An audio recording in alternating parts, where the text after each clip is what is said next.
Okay, so this is Marcela Garcia's movie Butterfly Guard game. We're going to talk about three concepts.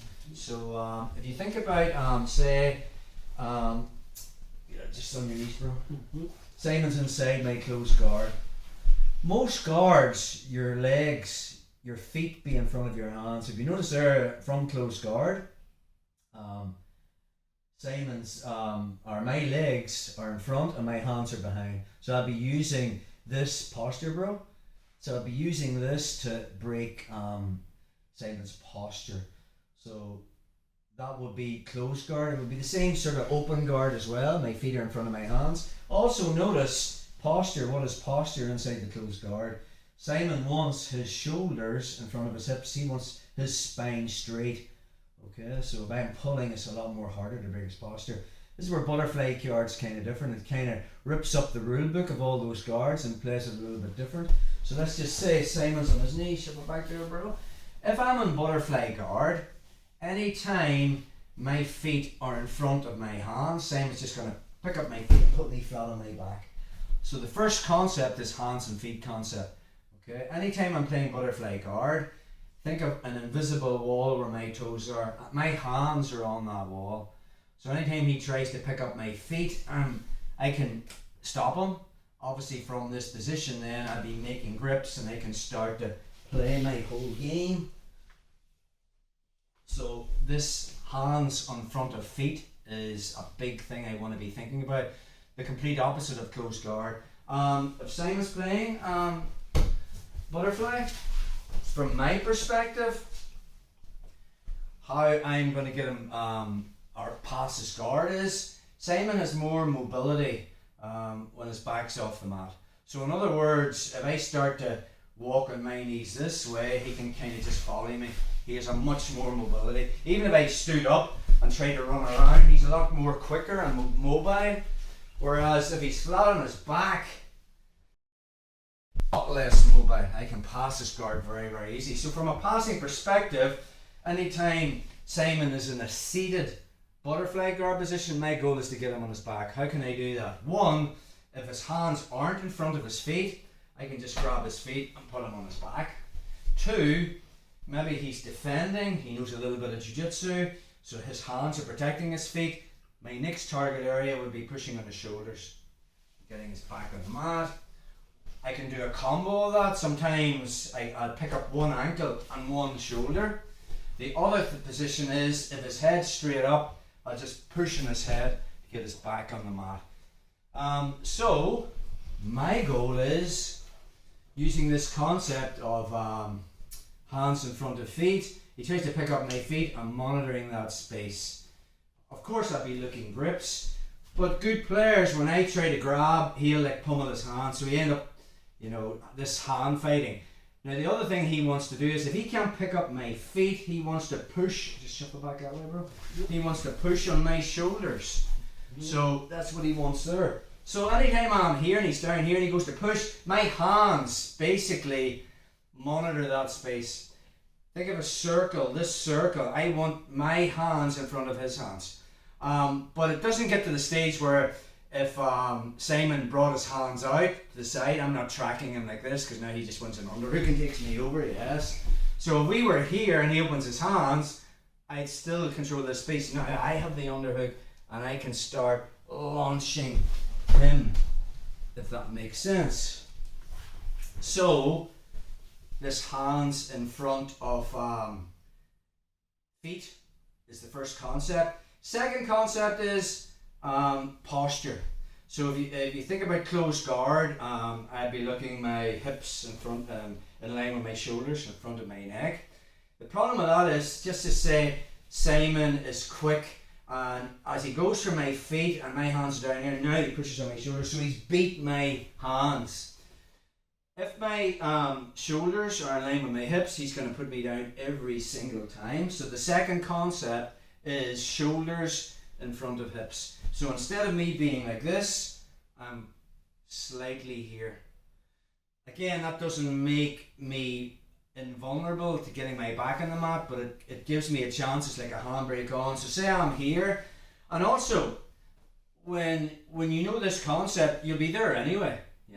It's very rare unless you have massively long arms that you can sit back here defending your feet with big long arms. So I'm constantly here. So let's just say I've got good posture, my shoulders are in front of my hips. I'm down here and he pushes on my shoulders. Okay, I can basically stabilize that position for a few seconds until maybe as he pushes, I can get my hands back up. And obviously hands is the better option. Another thing is my head position. Okay, so let's just say Simon is playing butterfly. He's in his position, he's got his hands protecting his feet, concept 1.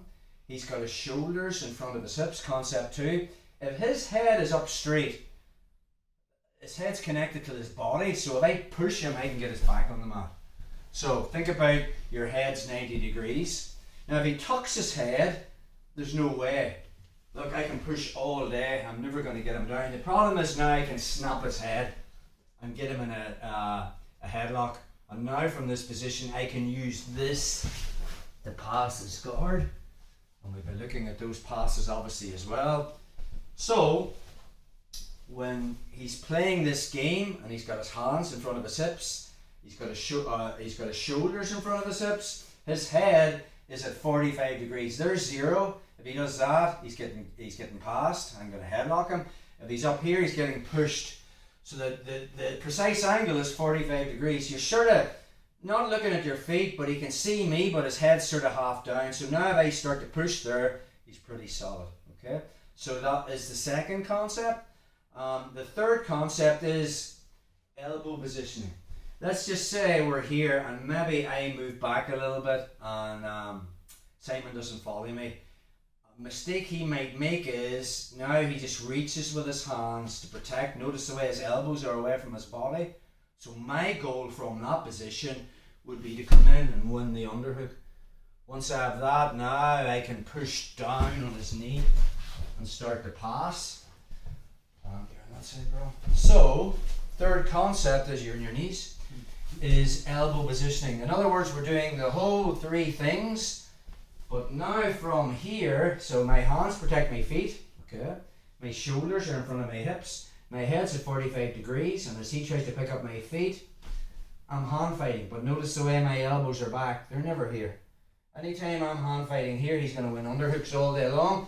Just think about T-Rexing your arms. At any opportunity, if I feel a hand coming in, I'm back here, if that makes sense. So you can play around with this drill. The drill is, Simon wants to get me flat on my back, okay? Another thing you want to be thinking about is, sometimes you start here. Now, I want to get my hooks in, that's my goal. If I get my hooks in and I'm here, that means I don't have to protect my feet. If he tries to pick my feet up, they're stuck in there. Obviously, you know, there's things he can do. He can walk back on his knees, he can stand up. We'll address it in future weeks. But if I can butt scoop in and get to here, now it's just a hand fight and I'll be looking for my grips to set off my offensive. But I'd never want to close the distance by doing that, because now my hands are not in front of my feet, just pick my legs up or I'm down. So to close the distance, we want this ability to butt scoop in. Okay, that's what I'm after there. I might have to butt scoop in twice. Now once I get that, I can just concentrate. He wants to push me on the shoulders, he wants to snap my head, and maybe I get a 2-on-1, and then I can start playing the game, if that makes sense. So if I can get my feet in here, that's a good thing. But when we're drilling this, we'll just play around for a few minutes. I'm just going to be here. Okay, Simon's going to try and get me flat on my back. Once I get into my position, I can just launch him, reset again. Anytime I can get my feet into this position, now it's just a battle of, he wants to get me flat on my back. I'm going to be staying forward. Again.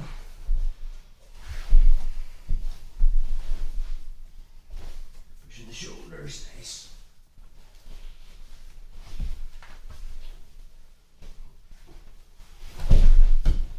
Again. Back in the mat.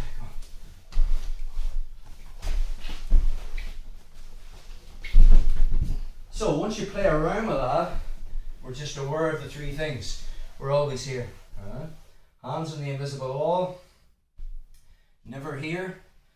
Okay, never here. Pick up my feet.